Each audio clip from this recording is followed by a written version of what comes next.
Alright, yung issue pa rin, Weng, no? Yung tungkol sa MAIFIP, ito yung ano, yung 51 billion yan sa 2026 budget. meron pa rin di ba? Meron. Meron pa rin, ano? Maifip, oo. Oo, at Nilakihan nga yung pondo, pero ang kanilang kulatilya para aprubahan yung 51 billion na yan, hindi na magkakaroon ng GL o guarantee letter sa mga mambabatas. Direkta na yung pondo sa mga ospital natin. Para do sa zero balance billing ng Billing, programa ng gobyerno. Ibig sabihin, pag nasa ward ka, wala kang babayaran sa ospital. pero sinasabi ni Senator J.V. Ejercito, dapat daw unti-unti nang i-phase out itong MAIFIP. Kung merong ganitong klase ng pondo, direkta na yan sa ospital, no? Para hindi na kinakailangan pang dumaan sa Kongreso o sino man. No? Nasa linya natin, Senator J.V. Ejercito. Senator, magandang umaga, si Joel Siweng po ito. Good morning po. Hi, good morning. Magandang umaga, Joel. Magandang umaga rin, Weng. At sa ating mga tagapakinig sa Double B. Alam ko, malaki ang panghihinayang po ninyo dahil hindi kayo nakasali sa BICAM at kayo po'y nagkasakit.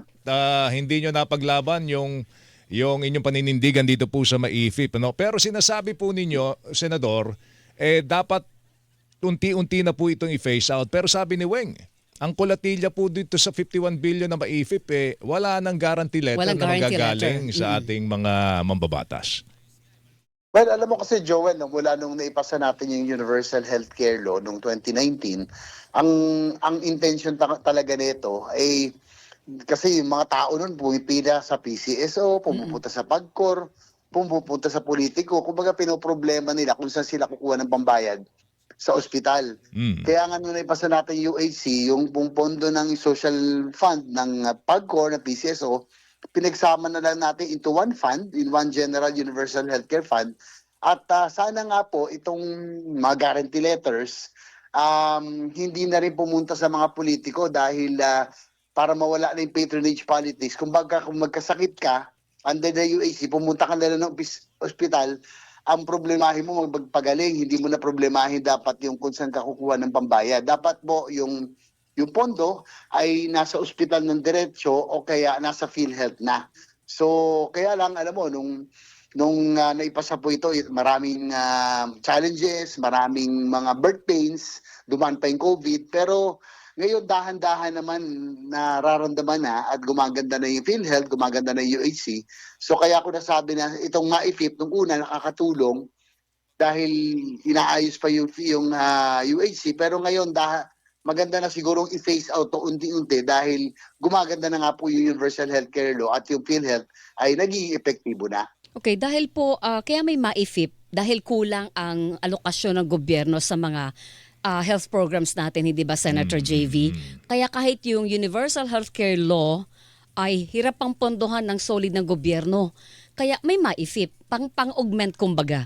Kung tatanggalin po natin unti-unti ang MAIFIP, ibig niyo ba sabihin yung pondo sa MAIFIP, ibuhos na lang natin sa implementasyon ng UHC para wala ka na talagang pupuntahan na iba, kundi pag pumunta ka ng ospital, may aasahan kang batas na sasalo sa'yo.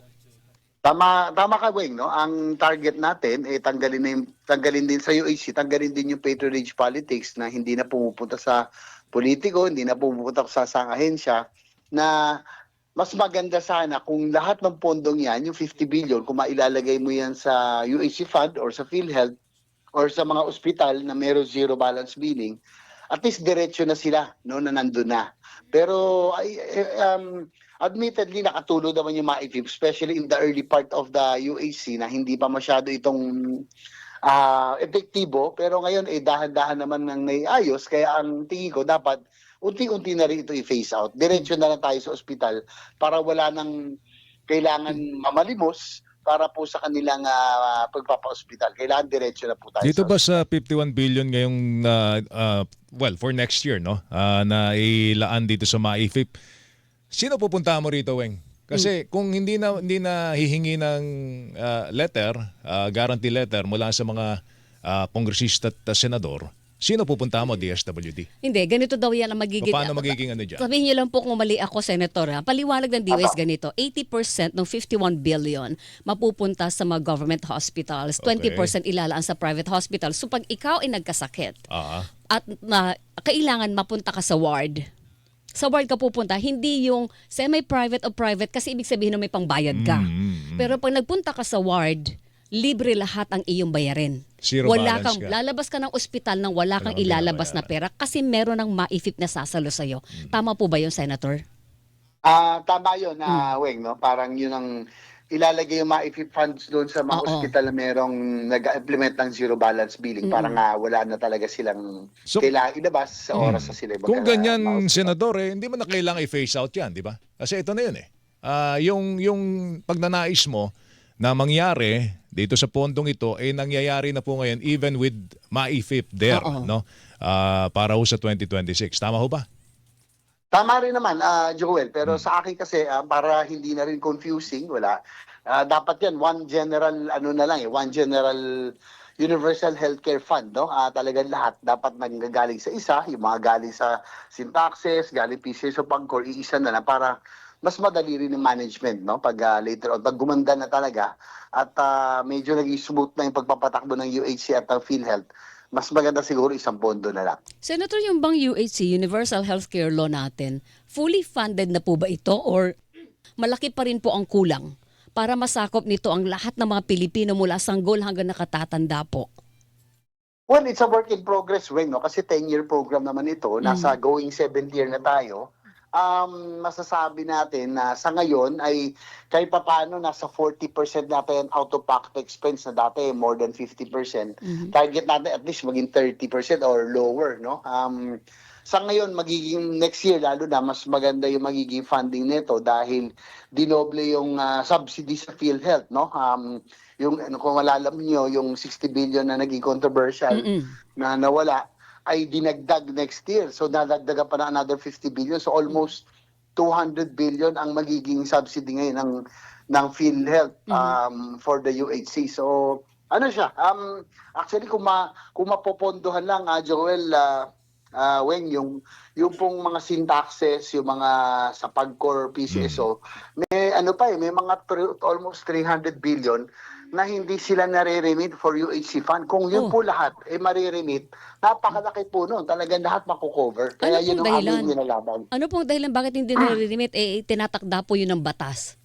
Yun nga po ang inaano namin ni Senator Pia Cayetano, nilalam namin dahil earmark nga yung mga yan, no? Talagang by law, kailangan po nilang i-remit po yan. Kaya tinatanong natin ng National Treasury dyan during the budget hearings at yan ang namin kinukulit. So hopefully kung this year mapaano natin, maparemit natin yung remaining all about 200, 300 billion, that's a big amount. Opo. Talagang mako-cover mo na halos lahat talagang posible UHC pag makuha lang yung mga earmark funds for it. Kawawa naman, may alokasyon tayo pero hindi nagagamit. Malaki dapat ipaliwanag doon, Senator, kasi kalusugan na nakasalalay doon. Tama, tsaka Weng, by law yan Talagang Correct. earmark funds yan. Opo. Oo, hindi nila pwedeng gamitin sa ibang bagay yan kasi talagang by law, kailangan mapunta yan sa UHC fund. Sa usaping kalusugan pa rin, Senador, pwede ba namin makuha ang reaction mo dun sa pagpapasauli ng Supreme Court? Magkano yun, Weng? 60 billion, no? 60 billion. 60 billion na kinuha po sa pondo ho ng PhilHealth at dinivert po kung saan. At ngayon po ay meron naghahabla laban po sa ating Executive Secretary, Sir Ralph Recto, at saka po yung Presidente po ng PhilHealth. Can we get your reaction on this, Senador? Well, unang-una talagang ako, hindi ako pabor na yung pong pondo ng PhilHealth magamit sa ibang bagay. No? Talagang dapat yan solely for health purposes and UHC. No? Alam mo, nangyari kasi yan, Joel, ito si Manny Ledesma, yung dating presidente, kung ginamit na sana yung pondo ng PhilHealth para sagutin yung mga na-ospital, yung mga utang sa ospital, wala tayong pinag-uusapan ng reserve fund. Tinigmalaki kasi niya na merong reserve fund Yes. ang PhilHealth.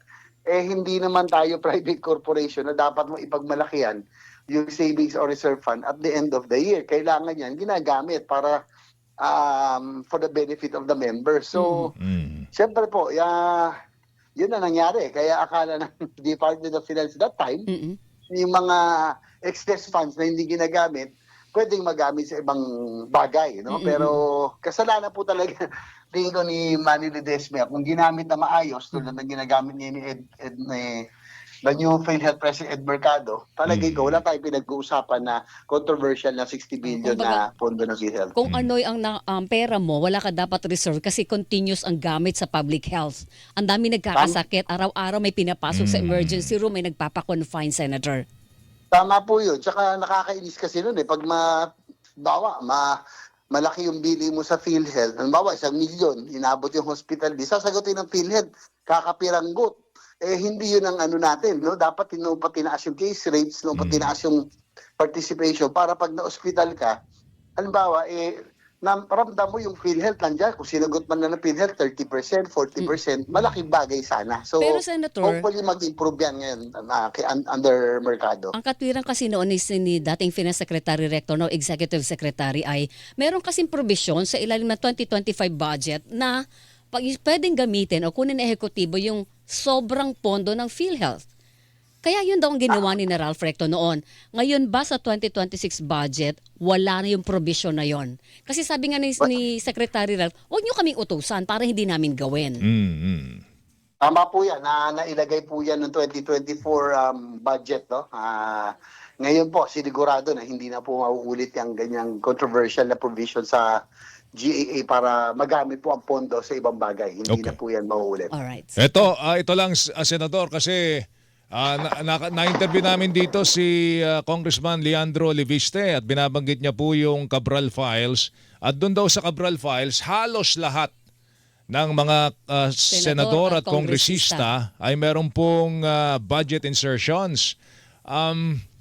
Ito balak namin tanong sa lahat po ng senador namin. Oo, na senador. ma-interview namin, lalo na yung mga members po ng 19 Congress na kayo po yung miyembro. Meron ba kayong insertion, Senador JB? Well, nakalagay doon sa listahan na nilabas, meron akong 2 request. Yes.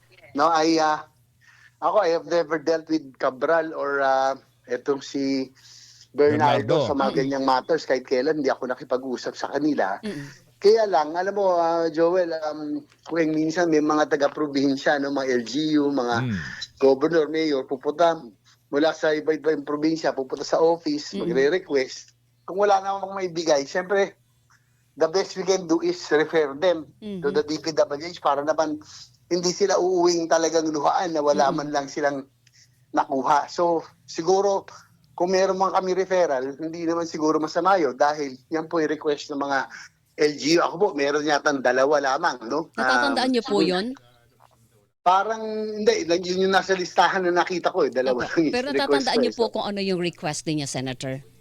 minsan hindi na. Wait, sa dami ng pumupunta sa aming mga LGU officials, minsan talagang kaysa na mawala silang makuha pa uwi, at least meron silang referral. O kumbaga, swerte-swerte na lang kung ma-approvean o hindi. Diba? Ganun pala yung So, we sistema just- ng Senator. Pag may lumapit sa inyo, i-refer nyo sa DPWH. Halimbawa, 5 yung lumapit sa inyo, ni-refer nyo lahat, bahala ng DPWH kung alin doon ang aaprubahan nila o isisingit sa budget.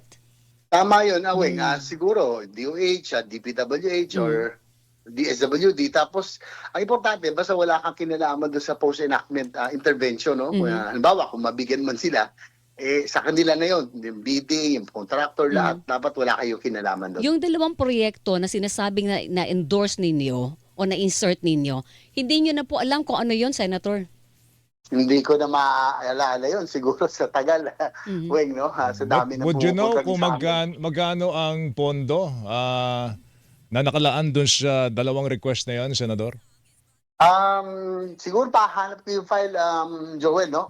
As of now, hindi ko na ma-recall sa, maraming rin kasi pupunta sa aming mga LG officials. So, minsan talaga sinusulatan na namin referral letter, DOH, o kung saan mang ahensya. Kaya, yun po, sa dami, hindi na namin maalala. Pero you're confirming na meron ngang insertion under your name. Siguro po, palagay ko ito'y request, no, ng LGU. Kaya po ako nagkaroon ng care saan, kumbaga kinare off sa akin dahil ni-request ko po itong Ni-refer dalawang ninyo. ito. Oo, Apo. Pero Okay. maganda yung Senator, isa-publiko niya na lang po yung listahan kapag naman. nakuha ninyo para Oo. matuntun din po ng taong bayan kung ano yung project na na-endorse po ninyo sa DPWH. Sige po, pahanap natin minsan, no? Siguro minsan na lang, nagpapasalamat na rin sila o kaya hindi. Pag naswertehan siguro, pag nakakuha sila, Opo.